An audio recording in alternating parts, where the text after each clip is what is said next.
ਤੇ ਇਹਨਾਂ ਨੂੰ ਪੁੱਛਣਾ ਪੈਣਾ ਜੀ ਊਠ ਦਾ ਬੱਚਾ ਕਿੰਨੇ ਦਾ ਹੋਣਾ। ਆਪਾਂ ਤਾਂ ਹੁਣ ਕੋਈ ਨਹੀਂ ਗੱਲ ਕਹਿ ਸਕਦੇ ਵੀ ਕਿੰਨੇ ਦਾ ਹੋਣਾ ਊਠ ਦਾ ਬੱਚਾ। ਲਾਲਾ ਜੀ ਕੀ ਹਾਲ ਹੈ? ਖੈਰ ਹੈ ਜੀ। ਬਿਹਤਰੀਨ ਮੌਸਮ ਆ ਇਹਨਾਂ ਦੇ ਵਾਸਤੇ ਕਿਉਂਕਿ ਹਲਕੀ ਹਲਕੀ ਬਾਰਿਸ਼ ਵੀ ਹੋ ਰਹੀ ਹੈ।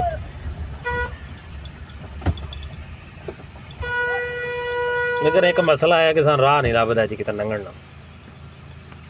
शेर खां राह दवाई बई शेर खां।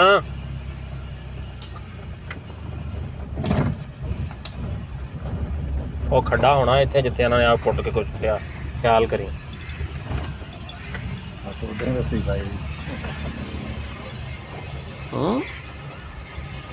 जान दे जान दे जान दे जान दे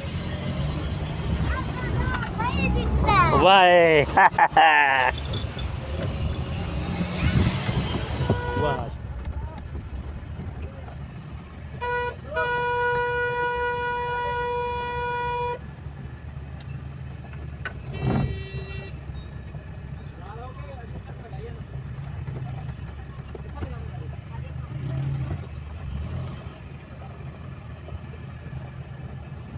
गेट खोला निकल जाता अंदर काम है।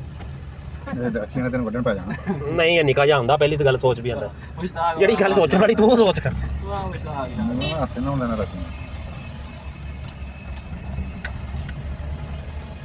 मेरे को नहीं तो निकल जाना है। ना भी आ रहा है पीछे साहब बार लंगड़ाल साहब पीछे आ रहे हैं साहब जी। आ रहा है पीछे लंगड़ाल साहब आ रहे हैं पीछे। लंगड़ा साहब क्या करो लंगड़ा साहब लंगड़ाल साहब कसम साहब आ रहे हैं सर। ये ख्याल करियो जॉन टेकना पई। ਉਹ ਕਾ हां पड़ा ਇਹ ਕਿਹੜਾ ਮੂੰਹ ਤੋਂ ਮੈਂ ਤੈਨੂੰ ਜਦੋਂ ਵੇਖਿਆ ਉਦੋਂ ਗਿੱਡਾ ਲੱਗਿਆ ਮੈਨੂੰ। ਉਹ ਤੇਰੀ ਦੇਖੀ ਵੇ ਇਹ ਊਂਠ ਆ ਕਿ ਊਂਠਣੀ ਆ? ਇਹ ਮੈਨੂੰ ਤਾਂ ਖੁਸਰੀ ਕੋ ਲੱਗਦੀ ਹੈ ਕੰਮ ਹੀ ਉਹ ਦੇਖੀਆਂ ਪਾ। ਮੈਨੂੰ ਤਾਂ ਲੱਗਦਾ ਕਿ ਮੈਂ ਲੰਗੜਾ ਸਾਹਿਬ ਨੂੰ ਰਿਓ ਰਾਜ